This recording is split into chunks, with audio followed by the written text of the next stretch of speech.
ang anak buhay sa amin, oh. Yan, oh. Wala nga makitang ano dyan, boy. Puro dagat, walang bundok. Nasa kagitnaan kami. Yan, oh. Huli namin tuna. Siguro mga 30 kilos.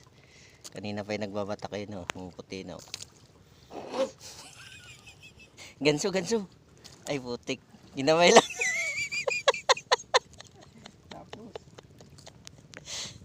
Ganyan kami kalupit, boy. Ano lang yan, ha? Ginakamay lang namin yung tuna dito sa akin, oh. Yan, oh. Tino. Uy, gumalaw ka naman, boy. Ay, baka sabihin nyo, binili namin sa palengke yan, ha? Mga galaw yan. Galaw, ay, puta. Huwag ka magmura, bawal.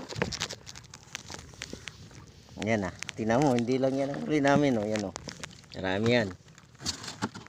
Ayan, puno na yung ano namin, oh.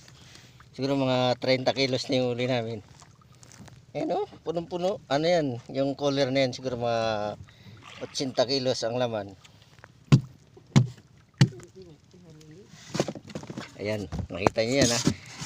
Minampas ko na yung ulo, gumagalaw pa rin. Yan kami. Oh, dami yan. Daming laman yan. Oh, papaandar na kami ito. Sagwan ng konti. Guys, itong anak buhay sa amin. Laban lang. Makakahuli rin ng tig 1 kilong ano, gurayan. Yan. Oh. Bibirahin na yan. Oh, tino. 1 click lang. Oh, ayan naman guys, ha. Ayan naman.